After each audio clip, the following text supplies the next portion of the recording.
All right. Did you want me to go ahead and get started, or you want me to wait a few minutes? Are we still waiting for more people? I think we can go ahead and get started. We have a good amount of people on the call already. So whenever you're ready, you can feel free to take over. Thank you. And just for when the training's over, if you can just send me a follow-up email. I do need to know the number of people who participate. If you can just send me an email when we're finished, whenever you get a chance. Of course, we'll do. All right, so hi everybody, my name is Destinie Campanella. I'm the harm reduction coordinator at the Philadelphia Department of Public Health Substance Use Prevention and Harm Reduction Division, super for short because that is a mouthful. So just very, briefly about myself. My background is in social work, but I am born and raised in South Philly, where I still live, if you can't already tell by my accent. And I've been doing harm reduction for many, many, many years before I even really knew what harm reduction was. So I have tons of experience in the field, to say the least. So for the first part of the presentation, I'm going to be talking.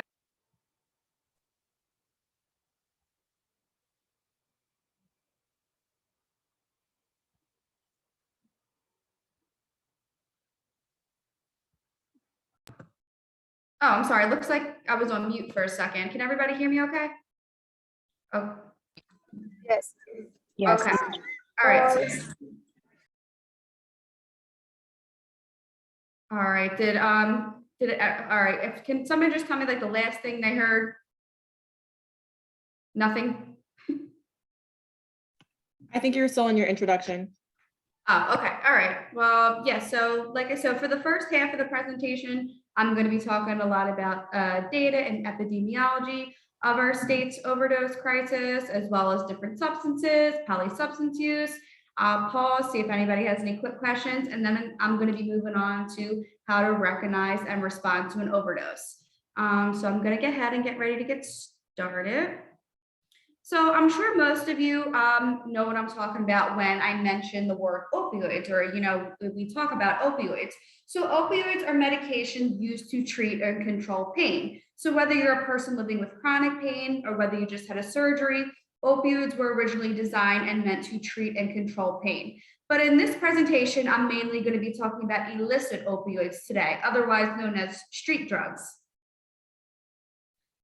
So here we have some of the most common types of medication assistance treatment, MAT for short, or a lot of people like to refer to it as medication assistance recovery. So these are medications used to treat individuals living with opiate use disorder. And in the state of Pennsylvania, MAT has been named the gold standard for treating individuals living with opiate use disorder in the state of Pennsylvania. So here we have buprenorphine. Buprenorphine is more commonly and better referred to as Suboxone or subs. And what this is a daily medication, comes in a film or a tablet, and this helps curb opioid cravings and helps to manage some of those really difficult withdrawal symptoms. And then there's methadone. Methadone is a daily medication. It also comes in a pill or liquid. And again, this also helps to curb opioid cravings, and it helps manage some of those really difficult withdrawal symptoms. And then there's the Vivitrol Shot. So it really does depend on your provider. Sometimes the injection's given monthly, sometimes every couple of months, really does depend on your plan or your provider. And what this does is it binds and blocks opioid receptors to help reduce opioid cravings. So the Vivitrol Shot also comes in like a pill form, and the pill form for that is called Naloxone. So Naloxone basically works the same way as the Vivitrol Shot does. It's just in a pill form. And once again, medication-assisted treatment has been named the gold standard for treating individuals living with opiate use disorder in the state of Pennsylvania. So it's really important to know and understand the difference between pharmaceutical fentanyl versus illicit fentanyl. I'm sure many of you have heard of pharmaceutical fentanyl, comes in a patch, it's incredibly fast acting, but mainly I'm talking about illicit fentanyl today. So when you hear about our heroin supply, specifically in Philadelphia, it really all does have some degree of fentanyl in it, and it's been that way since early 2017. So when you hear about somebody whose drug of choice is heroin accidentally using fentanyl, that's not really a thing. People are pretty well aware that they're using it, and it's been that way since about early 2017 now. You see, with heroin, you have to grow it, you have to extract it, you have to transport it into the country, but because fentanyl is just synthesized, it's made and manufactured similarly to meth. It's significantly easier and it's much cheaper to make and manufacture versus heroin. We're also seeing a number of counterfeit pills on our streets. So you see in my slide, I have a couple of counterfeit Xanax and a couple of counterfeit oxycodone pills. So what these are fentanyl crushed to made to look like a pill. This is nothing that's new. This is something that's been happening for the last couple of years. However, this is something that's significantly increasing. Not only is it significantly increasing, but these pills are beginning to look more and more realistic. Typically, you'd be able to tell the difference between a real pill versus a fentanyl press pill, because a fentanyl press pill usually would have more of like a chalkier like feel to it, and something about the print would look a little bit off. However, these pills are beginning to look more and more realistic, making it very difficult to tell. So this is our national fatal overdose rate. So these are maps data from 1999 through 2015. So even a little bit outdated at this point. Red obviously being the number of individuals we lost due to a fatal overdose. So what you can see from these maps is, some people talk about this crisis as if it just came out of nowhere, when that's just not the case. This is a crisis that's been around for decades upon decades. And it's just when it started to affect more privileged populations, more people started to pay attention. In 2017, we saw a peak, where 2017 nationally, we lost well over 72,000 people due to a fatal overdose. I also tell people to be really wary about those numbers. This is a two-layer issue, stigma being one of them. A lot of people don't want to talk about how their loved ones died. They just don't. Sometimes you hear about a person who's in their early 20s and their death has been ruled as a cardiac arrest.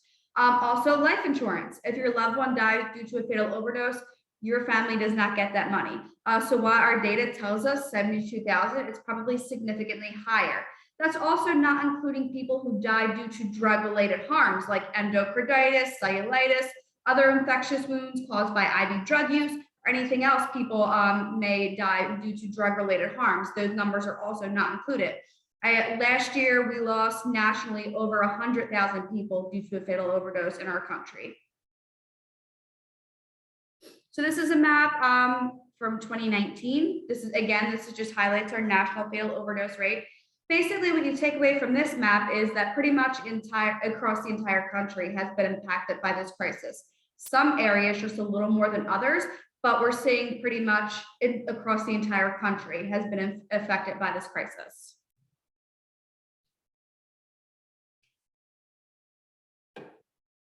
Now, I just want to be very clear that not every person who puts an opiate in their body will and does form a dependency. We can probably teach an entire college course on why that is. It really does depend on a number of different issues. So not every person who puts an opiate in their body will and does form a dependency, but it is said that over 80% of people who do end up form a dependency, over 80% of those individuals have started out with using some form of prescription pill. Now, whether that was prescribed to you or whether you went and bought that off the streets, that is over 80% of people. Now, this slide just kind of makes economic sense because we really don't talk about people getting high anymore. People are just trying to get well for those who end up forming a dependency. So if you're paying $30 for a perk 30 and your tolerance is increasing and you need more of that opiate, not even to get high, just to get well, some of those difficult withdrawal symptoms include severe muscle ache, severe muscle cramp, nausea, cold sweat, diarrhea, vomiting. People describe it to me as if they feel like they are dying. So what happens is that people need so much of that opiate in their body just to function, just to get through their day without feeling so sick. And some of those withdrawal symptoms I just talked about, they can't afford it anymore. So people turn to heroin because it's cheaper and stronger. Heroin is typically $10 a bag, where fentanyl is $5 a bag. And that's if you don't catch them on free samples day, which is a lot of fun for our harm reduction team, sarcastically. So this slide just kind of makes economic sense. So fentanyl is 30 to 50 times more potent than heroin, and it's significantly easier and it's much cheaper to make and manufacture. Like I touched on in the previous slide, it's made and manufactured similarly to meth. There's also over 150 fentanyl analogs. No, I do not know all of them. Another important fact to understand about fentanyl is it has a much shorter half-life than heroin, meaning people are going into withdrawal much sooner, sometimes an hour after 3 hours after they just used. Sorry, it's really hot in this room. I'm just going to take this off. Sorry about that. So if a person is an IV drug user, a person is using much more syringes than they typically would from heroin, which is an additional public health crisis on top of this. So here we have the rise of fentanyl-related deaths here in Pennsylvania. So you can see that light mint green color, that is heroin-related deaths. And then you have that peach color that is prescription opioid-related deaths. And then you have that light pink color that is fentanyl-related deaths. So what you can see from these maps is from 2015, 2016 to 2017, you can see there's actually been a decrease from heroin and prescription opioid-related deaths. And then we're by the time from 2015, by the time we get to 2017, you could see the way fentanyl just completely has taken over our area and is very much the driver of our deaths here in Pennsylvania, more specifically Philadelphia. So what makes us different and unique compared to other areas and other parts of the country is because in other areas and other parts of the country, they're still able to get heroin. And in Philadelphia specifically, that has not been the case since 2016. So if I haven't driven this home by now, like I said, fentanyl very much is the driver of our deaths here in Philadelphia. So it's important to remember this is death data. So this is whatever the person happened to consume during the time of death. So you could see that blue line that is fentanyl related deaths, and you could see that significant increase from 2010 to 2020. You can see that very sharp, significant increase. And then you have that orange line that is heroin related deaths. And then we have that black line that is pharmaceutical opioid related deaths. So once again, there has been a decrease from heroin and pharmaceutical opioid related deaths. People are not essentially dying from pharmaceuticals. They're just not. They're dying from illicit fentanyl. We are also seeing a significant increase to cocaine and methamphetamine involved deaths, and I'm going to be talking more about that in just a little bit. Once again, it's important to remember this is death data. So this is whatever the person happened to consume during the time of death. It is possible that the decedent could have had all of these substances in their system during the time of death.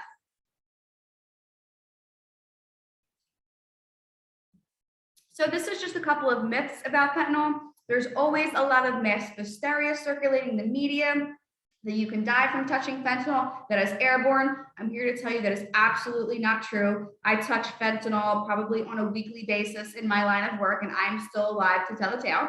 You cannot overdose from touching fentanyl. It is not airborne. It can't be absorbed through the skin unless it's a fentanyl pain patch. That's not how fentanyl works. Some people will ask me, will they be able to pass a urine drug screen if it gets on their skin? The answer is yes. That's not how fentanyl works, and Narcan still does work on fentanyl. So Philadelphia, unfortunately, does have the highest rate in overdose deaths than any other major city. Chicago is second, and we are 3 times higher than Chicago. So drug overdoses caused nearly 3 times as many deaths as homicides in 2019. We are losing more people than the height of the AIDS epidemic. Philadelphia alone loses 3 to 4 people a day due to a fatal overdose. This is nationally the largest public health crisis in our entire history. So fatal overdoses are just the tip of the iceberg, and it is very difficult for us to track and manage this data effectively. So I'm talking about non-fatal overdoses here, and like I said, very hard for us to track and manage this data effectively. So we usually say people who use drugs are the first responders. So us as harm reductionists make it a point and priority to get Naloxone or Narcan into the hands of other people who use drugs, because they are most likely or more likely to administer it to their peers or other people they may see. And people don't want to call 911 for a number of different reasons, whether they're living with that fear, stigma, shame, or whatever the case may be. A lot of people don't want to call 911 for a number of different reasons.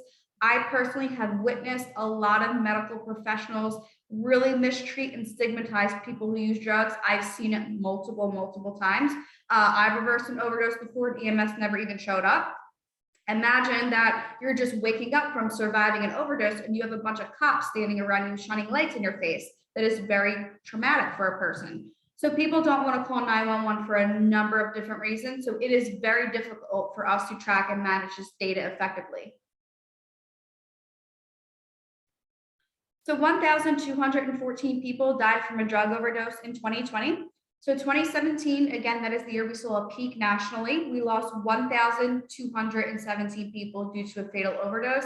90% of those deaths included an opioid. So in 2018, we saw a slight 8% decrease. I say that because really nobody's celebrating an 8% decrease. We still lost 1,116 people due to a fatal overdose. And for 2019, we saw a 3% increase where we lost 1,150 people due to a fatal overdose.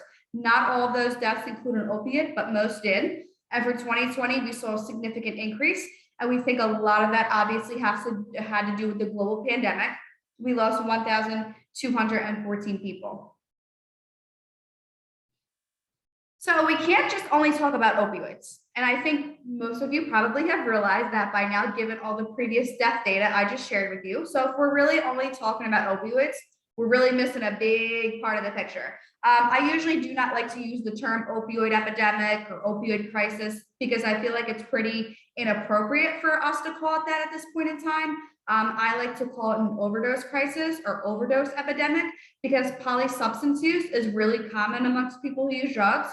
Most people who use drugs, they're typically not using just one drug, they're using multiple drugs, whether they use those drugs at the same time or whether at different times. However, polysubstance use is pretty common. I'm not sure if anybody on here has ever heard of K2, also called Spice, Tukey. It's like a potpourri spray with all like synthetics. Sometimes I've seen people to express like psychotic-like symptoms under the influence of K2. I've had to pull people out of the streets under the influence of K2. I've seen people smash their heads up against the concrete. People smoke K2 for a number of different reasons. One, because they just want to. Another reason is because they're not getting high anymore. They're just getting well. And if they want to feel that like extra high, they might smoke something like K2.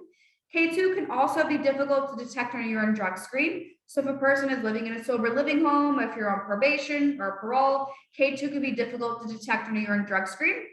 People should probably be less worried about the less harmful substance because marijuana is a lot safer than K2, but hey, I digress. What do I know? We're also seeing a fair amount of fentanyl that's being cut into our K2 supply. So on the streets, they call it trank dope. The medical term for this is called xylazine. So what this is an animal tranquilizer. We are seeing a significant amount of this being cut into our dope supply. This is nothing that's new, but this is something that's been significantly increasing. This has been increasing so much within the last year that across the entire board of all Philadelphia, not one bag of our dope has come up with no xylazine in it. So all of our dope supply has some degree of xylazine being cut into the supply. So for the sake of transparency, I just want to be transparent that I do call it dope anyway. Some people might think that's a stigmatizing word, but I think it's inappropriate for me to call this a bag of fentanyl because that's not what it is. We're seeing anything from PCP, ketamine, rat poisoning to a ton of tranquilizer. So that's why I call it dope. So people tend to sleepwalk because of the trank. People tend to black out. That's why you see them very, very heavily knotted. Our office is located in the Kensington section of the city. So that's why, especially around here, you'll see people that are like very, very heavily knotted out. That is from all the trank that's being cut into the dope supply. It causes people severe respiratory distress. It's been causing some really, really horrific and nasty skin rashes and skin conditions on people. There's been a little bit of massive hysteria circulating around that people think it's crocodile. It is not crocodile. We don't have any crocodile up here in Pennsylvania. That is from all the trank that's being cut into the dope supply because very obviously animal tranquilizer will have a different effect on a human skin than it would an animal skin.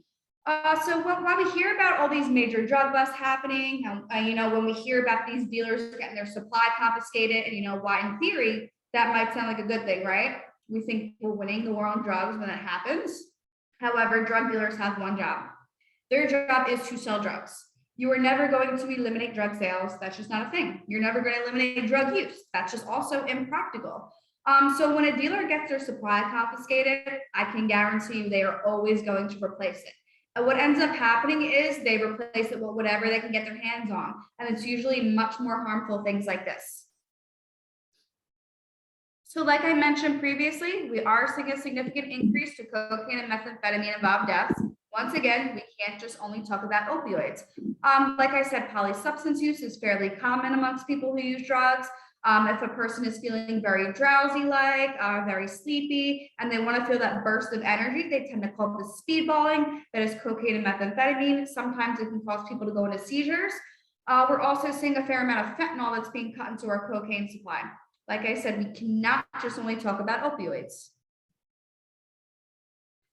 So we have seen, a crack outbreak and other surges. This happened in June of 2018 in the West Philadelphia area, where a community of people who typically smoked crack became very sick. 2 people fatally overdosed and died, and several people non-fatally overdosed from using crack that happened to be laced with fentanyl. So I feel like this was more good of a targeted circumstance, meaning that the people who were meant to consume these drugs did. Cross-contamination often can and does happen. So we did see another overdose surge hit the restaurant and bar industry. So this happened in November of 2020, so last November, where 3 bartenders fatally overdosed and died, and several people non-fatally overdosed from using cocaine that happened to be contaminated with fentanyl. So I just want to talk about language here for a second. There's a difference between something being laced with fentanyl and fentanyl contamination. Something that was laced with fentanyl, that was done intentionally, that was done on purpose. However, cross-contamination happens if a person is cutting their supply on the same table they are with fentanyl, or they're not wiping down surfaces or scales, or they're using the same tools, the same packaging equipment. Cross-contamination often can and does happen. I really don't like to create massive hysteria, and I hate scare tactics, but I usually tell people, if you're buying something off the streets of Philly, just assume it has fentanyl in it. You can use fentanyl test strips. So these are test strips that allow people to test their substance for the presence or absence of fentanyl, so a person can make informed choices. I also offer training on how to use fentanyl test strips. If you're interested in taking that training, just reach out to me. You can get them through us at the health department. You can get them at Prevention Point Philadelphia, or you can get them at dancesafe.org. So I usually say it doesn't matter where you live, where you're from, what your background's like. Pretty much anybody can be affected by this crisis. And I personally don't know anybody who has not been affected by this crisis at this point in time. So you will see a pretty appropriate cluster around the Kensington and Fairhill section of our city. So like I mentioned, that is where our harm reduction office is located. That's where I'm at right now. We are located in the Kensington and Fairhill section of the city. But that does not mean it's not happening in other areas. I'm unsure if I cut out or anybody heard me, but I did say earlier before I was on mute, I am born and raised in South Philly, where I still live. We are second highest, as well as West Philadelphia. In my community, people might have full-time jobs, careers, they might have families, they might go to the gym, they might go to the tanning salon, they might do some steroids, but they're using drugs and they're still at risk for an overdose. In fact, that population is more at risk for an overdose because they're more likely using behind a closed door where nobody can administer Narcan if they were to overdose. So that does not mean it's not happening in other areas. We're pretty much seeing a significant increase across the entire city right now. It just happens to be more visible in Kensington. We're also seeing a significant racial disparities in overdoses. We are seeing a significant increase to our Black and Latinx communities as well. I think it's always really important to always acknowledge during the 80s crack epidemic, we wanted to arrest our way out of the situation. So we as public health officials really waited to treat this as a proper public health crisis. So I feel like it's very important to always acknowledge that. But we are seeing a significant increase to our Black and Latinx communities, like I said. That's for a number of different reasons, fentanyl contamination being one of them. These are populations that have been historically ignored. These are, as far as our Latinx populations, for our predominantly Spanish-speaking community, there seems to be a significant language barrier. So for people who, predominantly speak Spanish, there's that language barrier and they're unable to access certain services.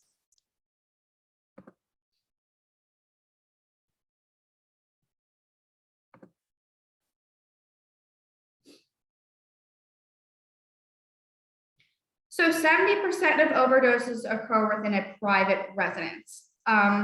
So this is death data for 2019.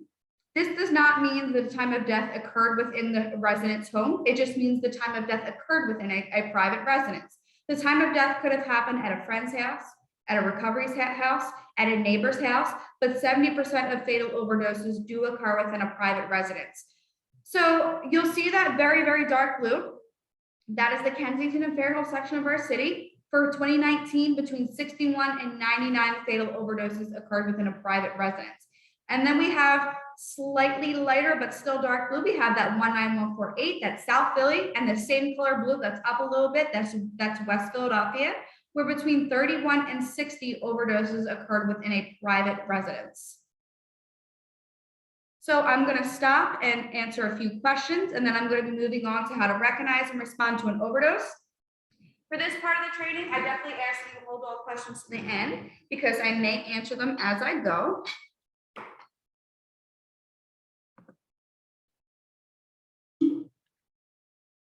Okay, sorry, I'm just scrolling up to see I have a couple questions.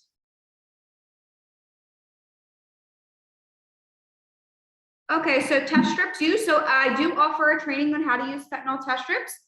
If you're interested in take that training, I can talk about that at the end. I offer that free to the public once a month with the option to receive free fentanyl test strips mailed to you after the training. I can also accommodate a private training like I am for this Narcan training tonight. So if most of you are interested in taking my fentanyl test strip training, I'm happy to accommodate a private one.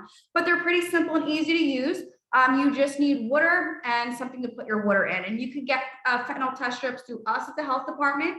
You can get them at Prevention Point Philadelphia, and you can get them through dancesafe.org. You can also get them through a number of community partners that I'm going to be sharing at towards the very end. I have a question about fentanyl. Yes. Are you seeing an increase in the last few years of people maybe coming out of rehab and then taking too strong a dose because they thought that's what they were used to, and then that causing an OD? Yeah, so I'm going to be talking about that shortly as far as people being a high risk for an overdose. So I'll cover that in just a little bit. So somebody asked, do you know why Philly has such a high death rate from overdoses compared to other major cities? So historically, we know that Kensington was known historically for the purest heroin around many years ago. So we know that it's been like the epicenter. So that's where it all started, from Kensington having the purest heroin around. However, Philadelphia is known right now to have the most tainted drug supply, probably almost in the country or than any other major city right now.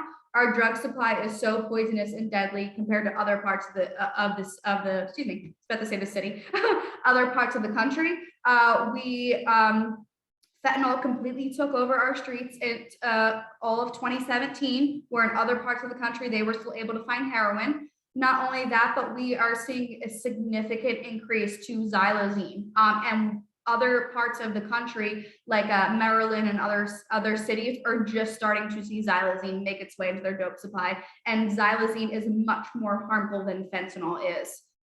So that's probably a question I can probably spend the next hour on.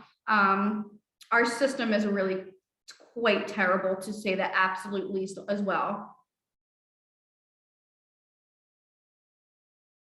Somebody asked, is there a way to get our block captains a supply of Narcan and test strips? Yes, absolutely. I love, that's a really good idea, actually. Yes, you can definitely send me a follow-up email and I'll get you to, so our harm reduction specialist, Charlie, manages our Narcan inventory. So if you want to send me an email, I'll be providing my email at the end of the training. So I'll be happy to coordinate for that. Does your office help people? No, so we don't help people access buprenorphine. So we don't provide any direct services. We do like majority community education and street-based outreach. So we do work with directly people who actively use drugs. We do like refer people to certain services, but we don't typically provide direct services and less dangerous drugs. We do have a drug checking program that's getting ready to launch. I'm allowed to say that now, before I was not. So more information to come for that. That is not my area of expertise. That is under our field epidemiologist and harm reduction research coordinator, but they would have more information than me on that. Okay, so I'm gonna move on to the next portion of the training. Like I said, definitely hold all questions to the end because I'm most likely gonna answer them as I go.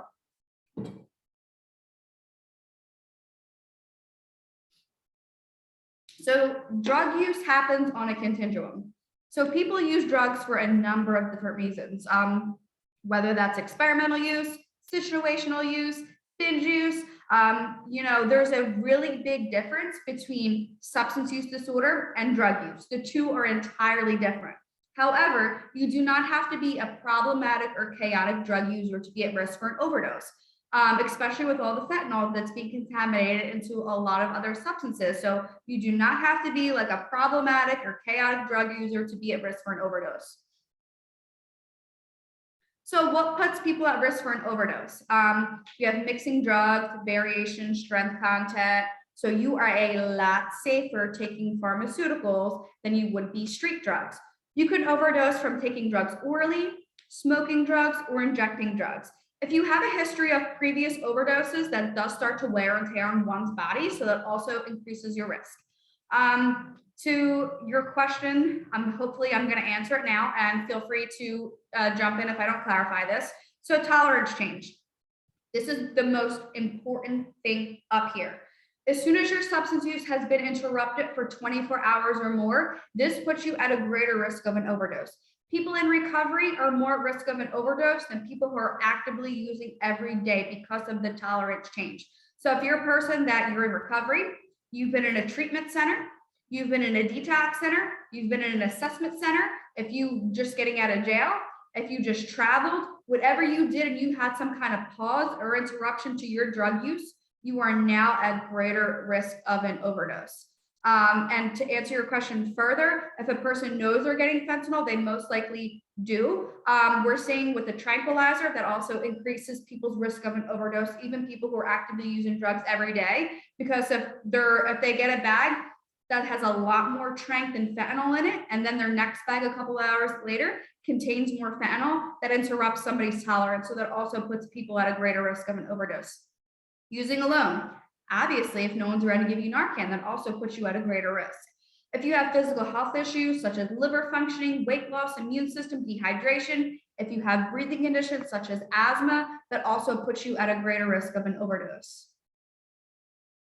So we have seen people in increased risk of an overdose as a result of COVID-19. A lot of people since the global pandemic have been hesitant to want to respond to an overdose because people are afraid to contact COVID, which that's totally valid, right? I'm going to go over some safety tips with you in just a little bit. We also have been seeing a decreased access to a lot of supportive services as a result of the pandemic. It's been harder for people to get healthcare, recovery supports, meals, safe places to sleep.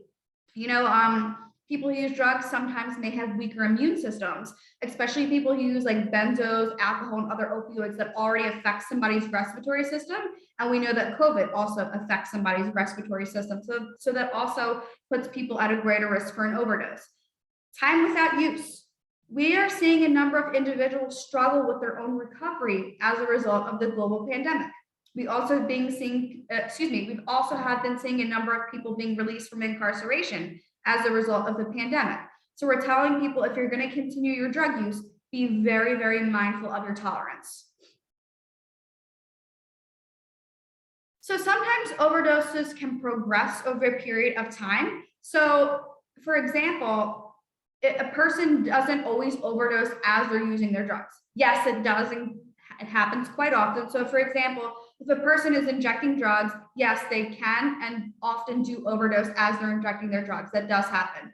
However, sometimes a person can overdose hours after they just used, which is all the more reason why we all need to be carrying Narcan.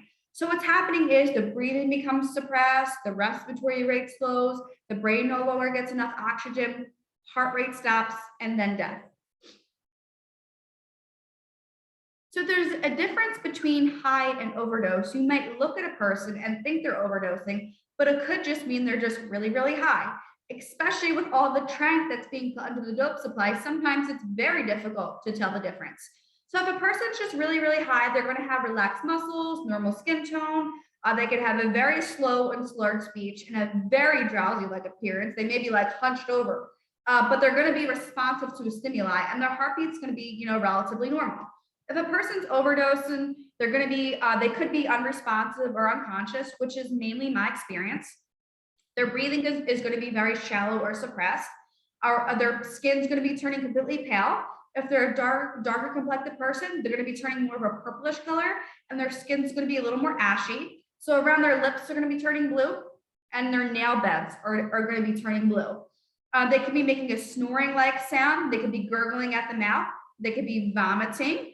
Their heartbeat's going to be very slow or irregular.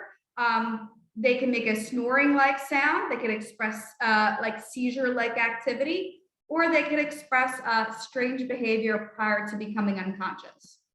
So let me just clarify that last part.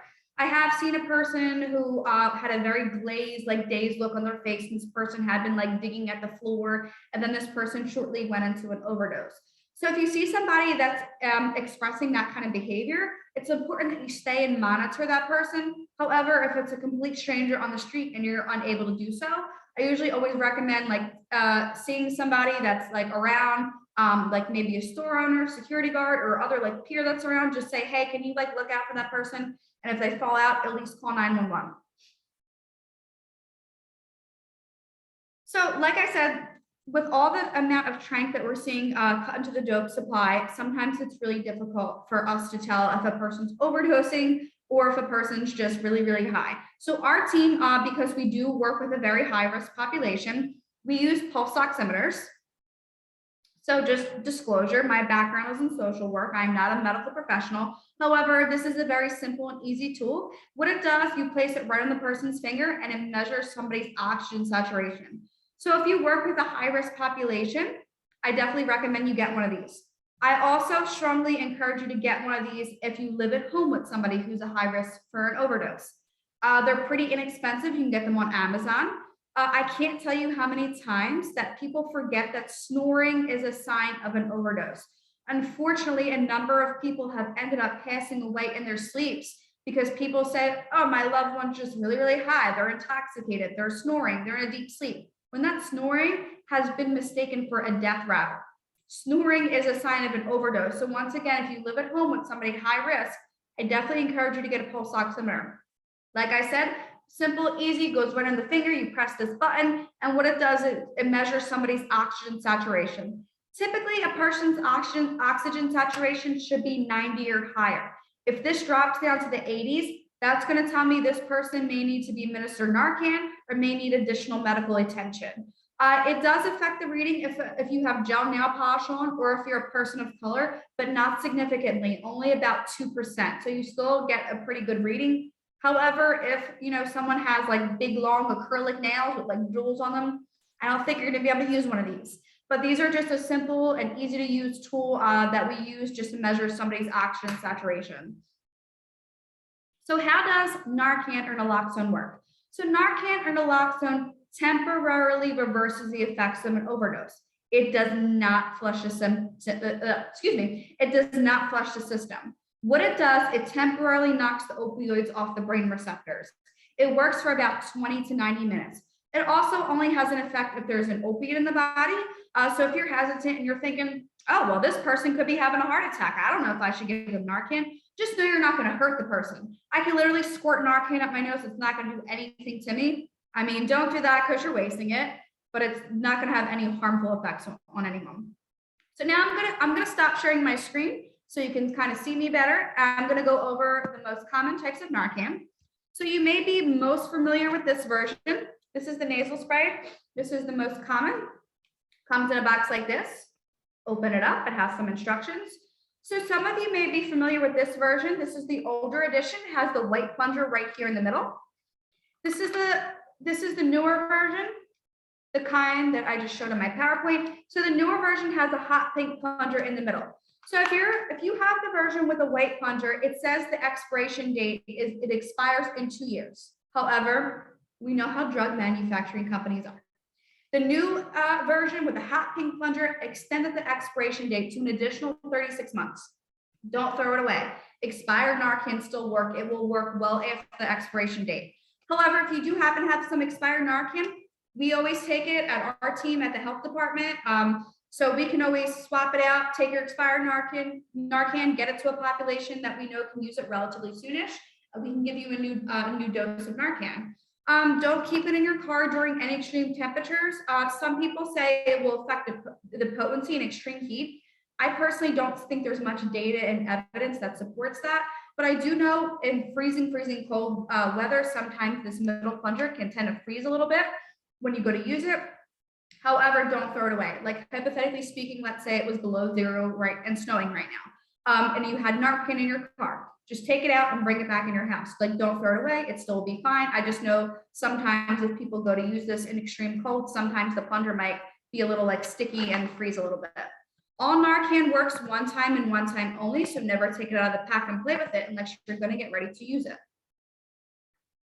So here we have the Atomizer, and it really does depend on your insurance on what's going to be covered at the pharmacy.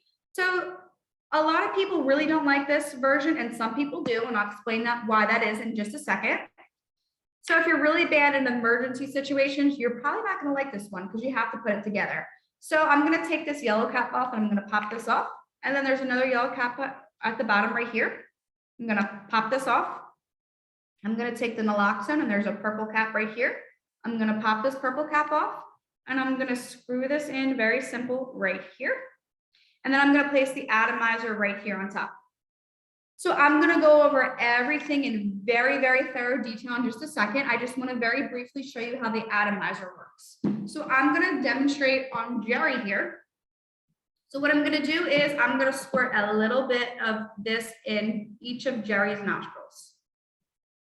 So some people actually like the Atomizer because you can determine how much Narcan you want to give a person. Because you never want to give somebody too much Narcan because you're going to put them into precipitated withdrawal, and that's going to create the person to become very agitated, and that makes it really difficult if you're trying to engage with that person.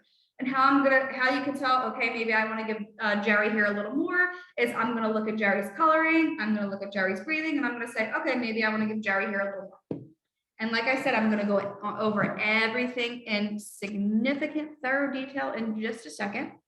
Just wanted to show you how the Atomizer works. And here we have the iPhone 13 of Narcan.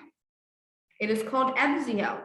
It is super expensive and super inaccessible.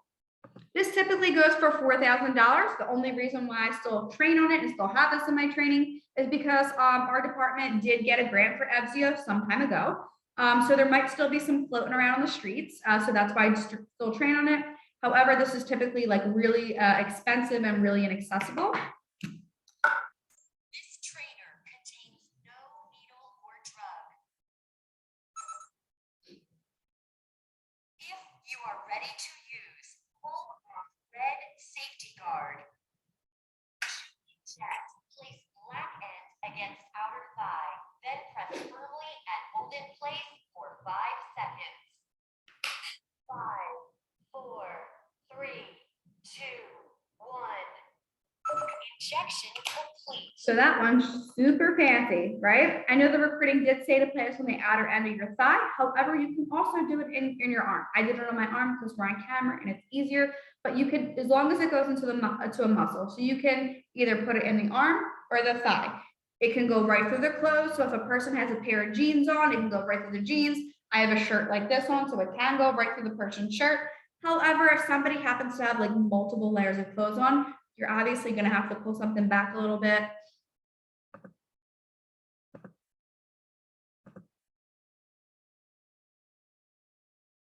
So what can you do if you see somebody that looks like they're experiencing an overdose?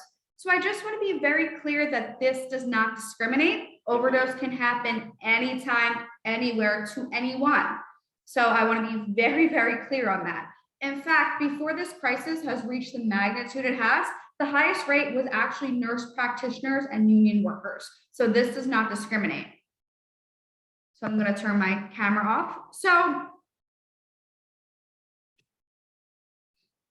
the first step is that, like, I always encourage people to check on other people. Like I said, this does not discriminate. Overdose can happen anytime and anywhere. But if you happen to be, walking down the street or taking public transportation, and you happen to come across somebody who looks like they're experiencing homelessness, I always encourage you to check on people. No, I'm not saying go waking up a bunch of sleeping people because you're probably not going to be thanked for that. But I definitely always encourage you to check on people.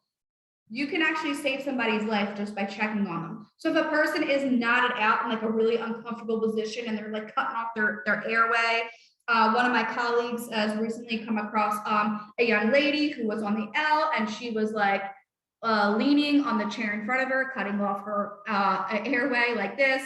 So if you see somebody that's in a really uncomfortable position like that, I usually just say, hey, are you okay? And that'll give that person an opportunity to kind of readjust themselves. I know a number of people who actually had to get limbs amputated from being knotted out in a certain position for such a long period of time. So if I know people who had to get arms amputated or legs amputated from being like knotted out in a certain position for a very long time. So I always encourage you to check on other people. I feel like I have a bit more privilege in doing that because I'm a woman. So I have this approach about me where I kind of like will gently bend down and just say, hey, are you okay? So this is just me telling you to be very mindful in how you approach people, especially if you are approaching, our unhoused population. That is a population that tends to be living with significant trauma. So you want to be very mindful of that, especially if you're a man, and especially if it's a young woman. Definitely want to lower your voice. Don't sound so intimidating. So definitely be mindful of how you approach people. So that's the first step. Hey, are you okay? If they respond, you're good. That means they're good. So the next thing is the step is, excuse me, getting a little tired of talking. So the next step is if they're still not responding, we call these verbal cues. And now I don't care if you have to start shouting a little bit. So then if you call these verbal cues, you want to say very loudly, hey, you okay? Maybe clap your hands. Yeah, you all right? Jerry here does not have arms or legs, but I would then encourage you to shake the person's arm, shake the leg, maybe shake their shoulder a little bit. You want to try to get that person to respond. If they're still unresponsive, the next thing you want to do is you want to create some minor discomfort, but without actually hurting the person, if that makes sense. So if you happen to have a rubber band around your wrist, you can flick them with a rubber band, you can pinch them. This is my favorite approach. It is called a nail bed press, where you could take one of the person's fingers and press very hard where that cuticle nail is. I like, if you kind of take a second to do that to yourself, it's uncomfortable, it just hurts, right? I like this approach the best, I like this approach the best because it gives you and that person a certain amount of personal space. That way you're not like all up in the person's personal space. You can also do a sternum rub, where you take your fist and you rub it across the person's sternum. However, let me be very clear because some misinformation happened to be spread where people actually think this helps reverse an overdose. It does not. I've seen people with some scars across their whole chest, bruises, their skin peeling off. It looks like rug burns across their whole chest. This does not help reverse an overdose. It is meant just to stimulate a person to see if the person needs Narcan. If you take a second and do it to yourself, it hurts, right? It's very uncomfortable. Also, if you want to be mindful, if it's a woman and you want to be mindful of the breast area, I know some women also sometimes might have those dermal piercings right here. So you can feel free to get your knuckle and go up a little bit towards the throat. You can also go through other pressure points like behind the ear or the eye sockets right here as well. I'm going to go back to my screen. So very obviously, I'm aware that no one's going to be able to give you consent if they're completely full out and they're completely overdosing. But I think it's very important just to say very loudly, hey, I got Narcan, or I'm getting ready to give you Narcan. I've been in certain parts of the city where I've screamed, yep, Narcan, and I've seen people jump up. I've seen it happen. Nobody wants to be Narcaned if they do not need to be. The next thing you want to do is you want to call 911. And you're protected under the Good Samaritan law. You cannot be held liable for anything. So you want to give the exact location and you want to describe the person's symptoms. You could say the person's overdosing, or you could say the person's unconscious. I prefer to say the person's unconscious because, just to be completely realistic with you, I've had experiences where 911 has taken well over 30 minutes because I feel like there's that stigma still related to overdoses. So I preferably say the person's unconscious, but it's really up to your preference. You can say overdosing. You also want to be mindful of syringes. Is there any syringes around? If you have a closed toe shoe on, feel free to kick it if it's on the ground. If the syringe is still inside the person, it's going to be based on your own comfort level on whether or not you want to remove it or not. But that's, like I said, based on your own comfort level. This is just me telling you, be mindful, there could be syringes.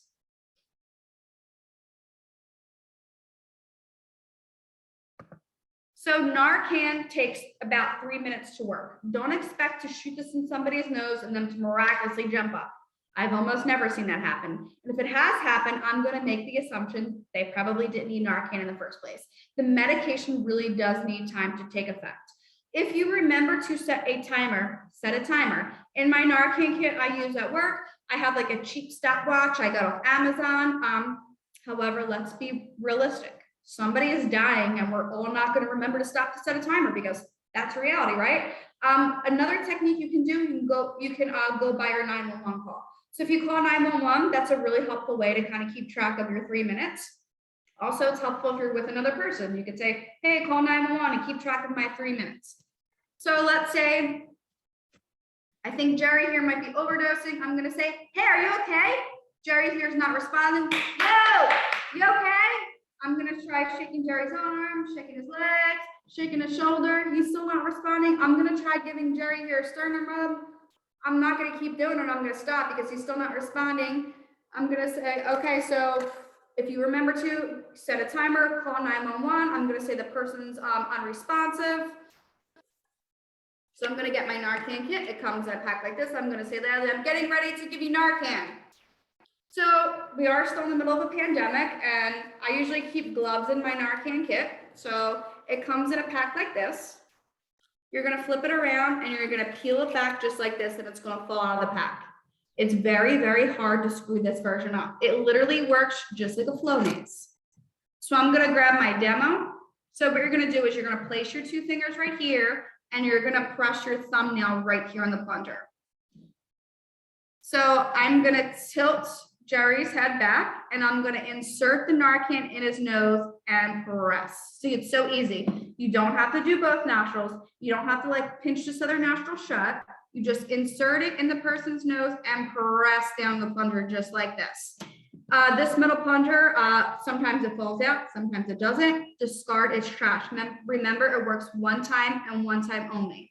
Also, if you massage the bridge of a person's nose, that helps the Narcan pass through the nasal passages quicker. If the person happens to sit upright in an upright position, it dispenses like a Flonase, so it still will work if they're sitting up. So I'm going to go back to my screen real quick. So rescue breaths are a critical part of reversing an overdose. So what's happening is the person is not actually in cardiac arrest.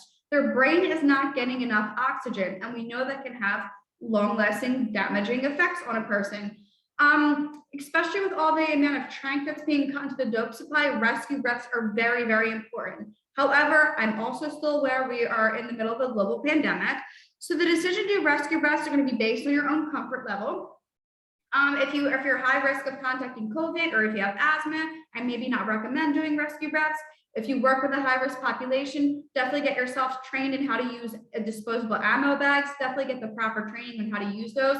It's more than just like pumping that thing in air. You have to like learn how to properly use them. Also, face shields are definitely encouraged. Our team has face shields. But if you make the decision to do rescue breaths, I'm going to show you how it's done. And if you don't have Narcan, rescue breaths are going to be just as effective until paramedics arrive. Sometimes it's not uncommon for if a person like bites off their syringe cap, they might have something in their mouth. They might have like a syringe cap or something in their mouth. So the first thing you want to do is you want to clear the person's airway. So I'm going to take my pinky finger and I'm going to make a small little swoop motion right here in Jerry's mouth here. And then I'm going to take a face shield. They look just like this. It's your standard CPR shield. If you don't have a face shield, you can cup your hand and put your hand over the person's mouth. You could grab their shirt and pull their shirt over the person's mouth. You can grab your shirt and put your shirt over the person's mouth.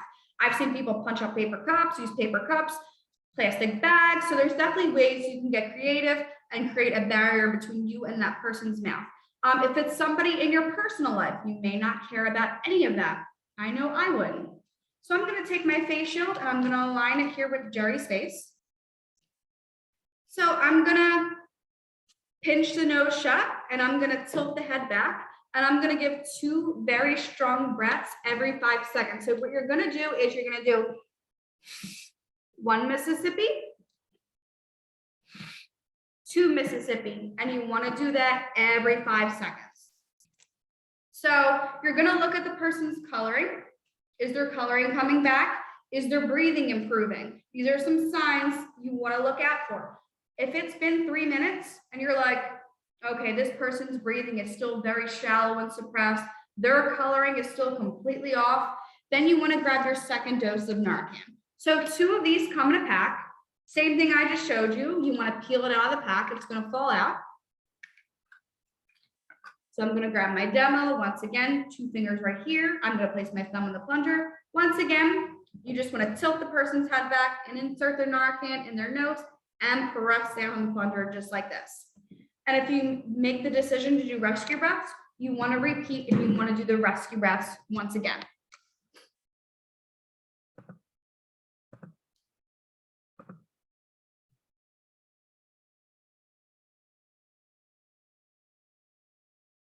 So we call this the recovery position.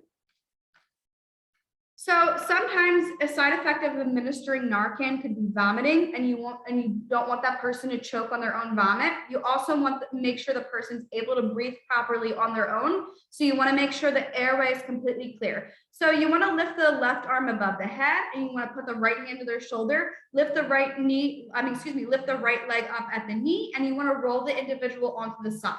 So really what this is, you want to make sure the person is in a pivot-like position, and when they're on their side, you want to make sure that you tuck their hand underneath their chin. That way the airway is completely clear.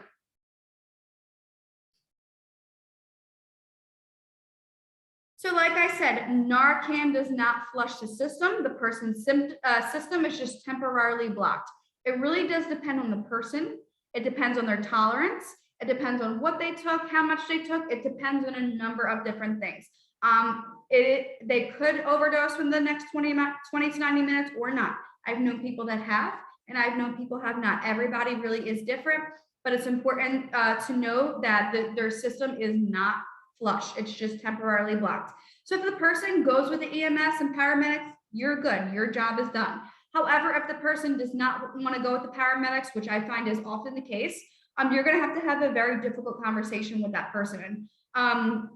You know, if it's somebody that you know and you're able to stay with that person, please stay and monitor that person for the rest of the day. If it's a complete stranger on the street and you're able to do so, definitely you want to like back up, give the person some space. A lot of people feel really confused. A lot of people, their hearing still just coming back. So you want to be very mindful of that. I personally just always say like, hey friend, sorry, you were just out. I just gave you Narcan. Don't use for the next couple of hours. I usually say you're not even going to get high. Waste the time, waste the money, don't do it. Because the person's not going to feel good, and their initial reaction is they want to go use again because they don't feel well, which they will have double the amount of whatever they just used in their system, because like I said, system's just temporarily blocked.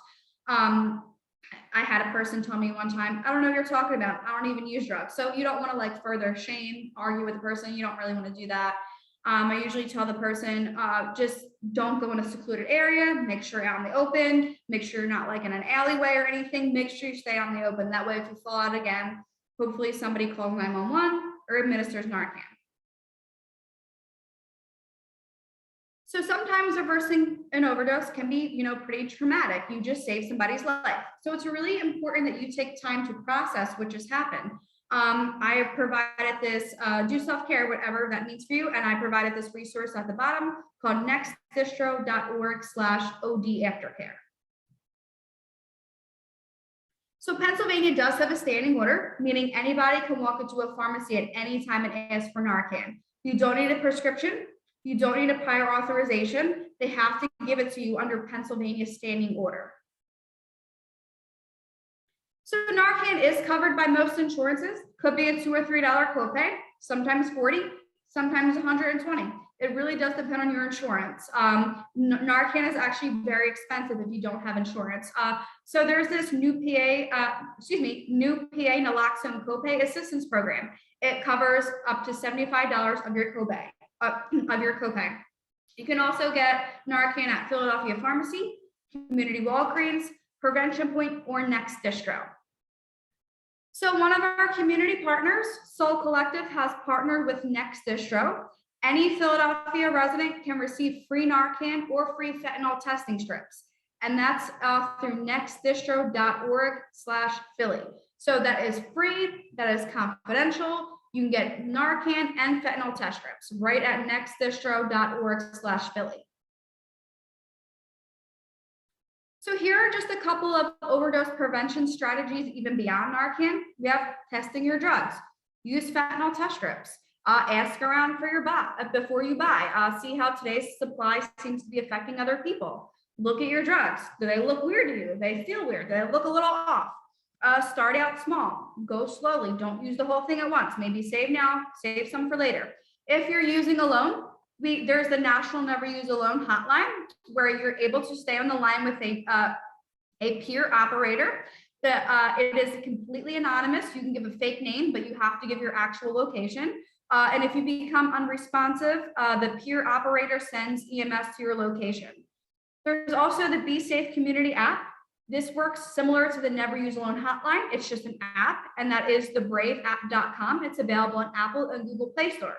And then there's the Brave sensor. So the Brave sensor is actually a motion detector device that goes typically in restrooms, and it's actually able to sense if a person becomes unresponsive for a certain amount of time. Some kind of like alarm system goes off, and that is www.brave.coop/OD-detect.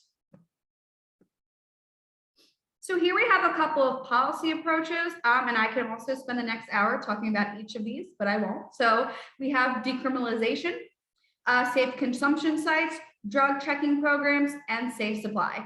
All of these are being utilized in other countries, and not only did it significantly lower their overdose rate, but their crime rate as well. They've been very effective in other countries.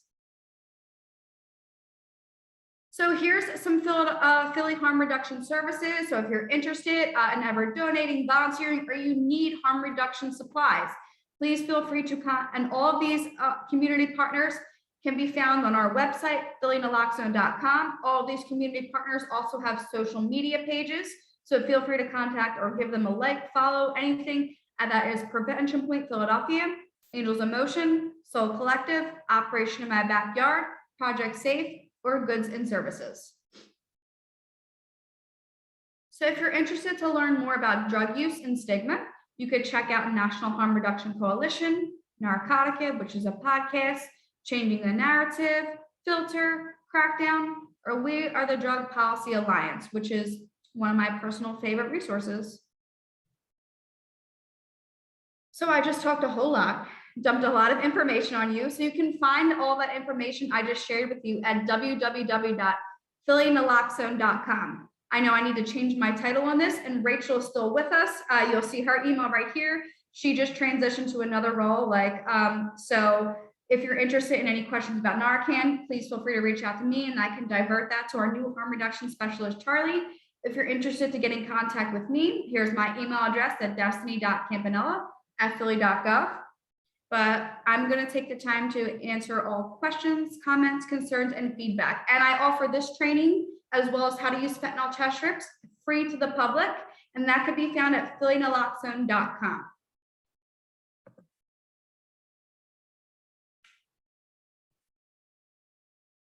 Okay. So I'm just going to go up, and you could also feel free to unmute yourselves too if you have questions. Okay. GE, close the police are given according priority. And if you're in Kensington, they call volume, that area is very high, calling in hospital case. You've given rescue. I read somewhere that it takes more Narcan to undo overdose of synthetic opioids.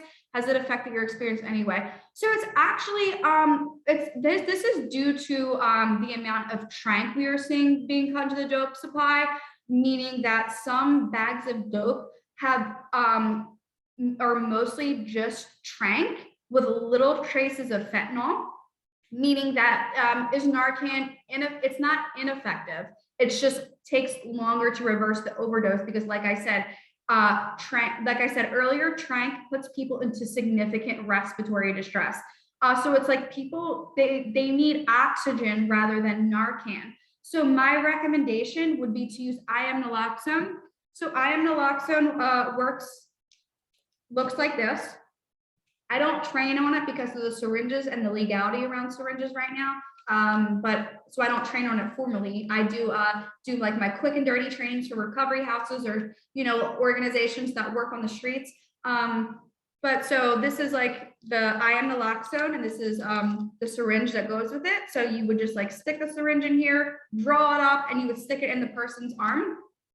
Where Narcan takes 3 minutes to work, this takes about 1 to 2 minutes to work. And it is I heard it's and in my experience with other people, it is a much softer wake up, meaning people are less agitated. But rescue breaths and oxygen are very, very critical. Our team does use disposable ammo bags, but they really need oxygen because we're seeing all the trank that's being cut into the dope supply. So if that answers your question.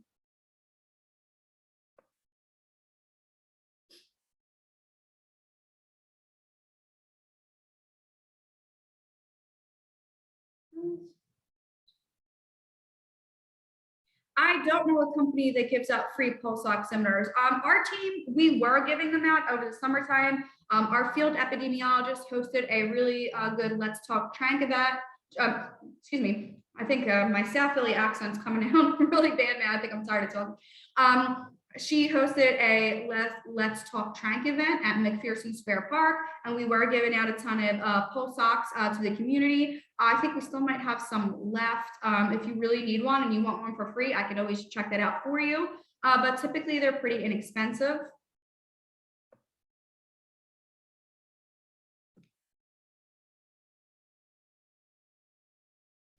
Yeah, so that's a really great question. So I'm just going to read this out loud because I'm not sure if everybody can see this. Do people who use drugs tend to carry naloxone on them, like in the pocket? If so, a passerby might be aware of naloxone on the person used in emergency. So yes, so we usually say people who use drugs are the first responders. So if that person might be overdosing, so I've known people, they get like really creative, and I love that. So if you ever look at those blue Narcan kit keychains, sometimes people who use drugs will hook that to them so it's visibly showing that they have Narcan on them. I've known people to like put Narcan in their hand. You know, I've known people to tape signs on themselves saying Narcan's in my bag, Narcan's in my pocket. So I have seen people that came up with these like creative ways on how to let people know they have Narcan on them in case of an overdose.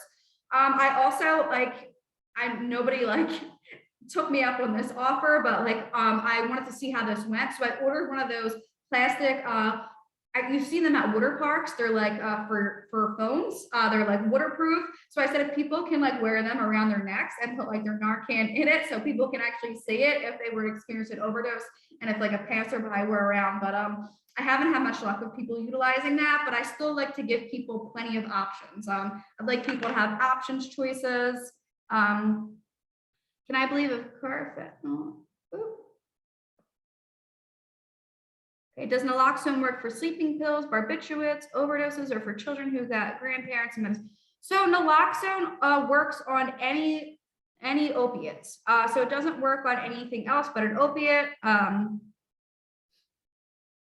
So yeah, grandchildren who get their grandparents' medicine. Yeah, you can use it on a child if they get into a medicine. It won't have any, obviously, definitely, you know, call 911 and please get them care if that were to ever happen afterwards. But yes, you can administer Narcan if a child happens to get a hold of let's say a bottle of oxy pills, for example. If a child puts an oxy pill in their mouth, yes, you can administer Narcan. It won't have any harmful effects on a child, but very much definitely take them to an emergency department.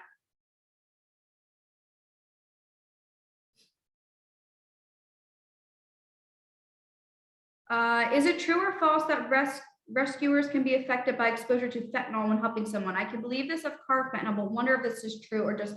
So no, that is completely false. I actually just debunked that myth. I'm on the board for a nonprofit, and I actually sent them a video of me getting a fentanyl test strip, testing a bag of dope, and then I pour the fentanyl on my hand and I hold it like this, just because that myth is always coming up, and there's always these videos of people. That is completely not true, and it's not true for so just for the sake of transparency, we don't have any carfentanil up here. Not that I know of. So our field epidemiologist does run our drug checking program. We don't have any carfentanil, but it's not airborne. Even if you look at those videos, in my personal opinion, I feel like, especially with the one cop that was overdosing, I feel like he had a panic attack, which I get it. I can be a little bit of a hypochondriac too and go into a panic attack because that myth creates so much hysteria. I feel like it was purely just like a panic attack. So if you look at that videos, he really doesn't have any signs of an overdose. People who are overdosing, they tend to their lips are completely blue, and a majority of the time, like I'm talking about 90% of the time, people are foaming at the mouth. Like they have spit foam at their mouth and their lips are completely blue and their nail beds are completely blue. So if you look at that person, they don't really look like they're overdosing. They look like they just are having a panic attack. But I guarantee you, I promise you, I touch fentanyl quite often in my line of work. I'm alive to tell the tale. Think about the number of people who would be dead if that were true. Oh, thank you.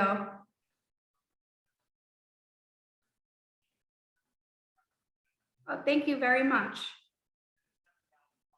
Yes, you can have a copy of the presentation if you want to send me an email. How to perform respirations. So you're talking about the rescue breaths. Can you clarify? So just to be clear, we're not giving anybody CPR because a person's not actually in cardiac arrest. Their brain's just not getting enough oxygen. So you never want to give somebody chest compressions. You just want to breathe for that person. So that is, you just want to, you can, like I said, you can literally cup your hand over the person's mouth, or if you have a face shield, you literally just want to first clear their airway out. So I'm going to take my finger, swoop right here in Jerry's mouth, make sure there's nothing in their mouth. I'm going to get a face shield, align it over his face, pinch the nose shut, tilt the head back, and you want to breathe. 1 Mississippi, 2 Mississippi every 5 seconds. So just rescue breaths. You're not actually giving CPR. Oh, thank you. Hey, if you can just send me an email because I feel like I'm going to forget after this. So if you just want to send me, I'll put my email in the chat box too.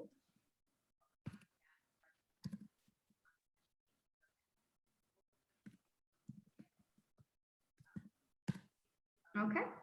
So does anybody else have any more questions, comments, feedbacks? And like I said, you can feel free to, unmute yourself if it's easier to talk.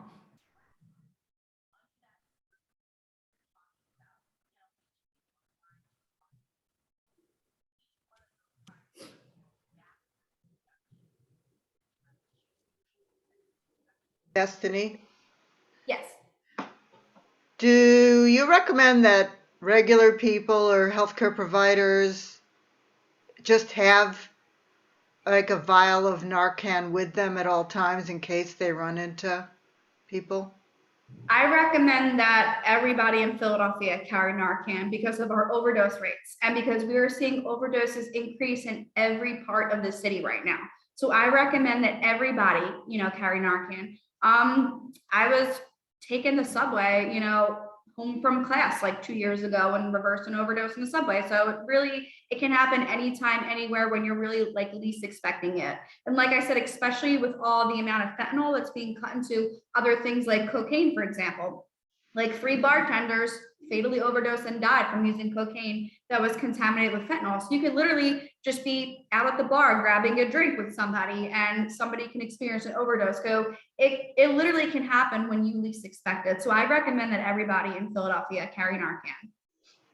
Okay, thank you. Yes, you can pick up Narcan at this. I'll go back to the next distro page.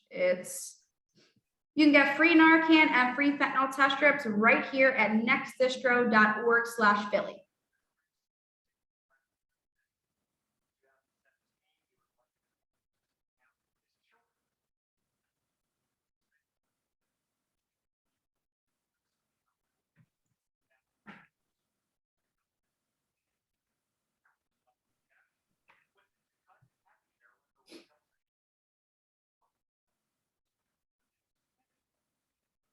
All right, well, thank you so much for having me this evening.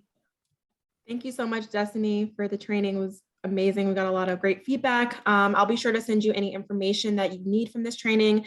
And I did mention this in the chat, but just so everyone is aware, this training was recorded and you will receive a recording of this training. For anyone interested in, proof of attending this training, if you need that for whatever reason, please email mrc@phila.gov and I will get you the information that you need. Again, a big thank you to Destiny. For those who were, expressed interest in the testing strip training, I'd be happy to work with you to set that up for volunteers or for anyone else who's interested. So I will email you about that. And just thank you for your time tonight. This was amazing. All right. Thank you so much. I hope everybody enjoys the rest of their night. Thank you. Have a good one. Thanks, everybody. Thank you. Thank you. Thank you. Have a good evening.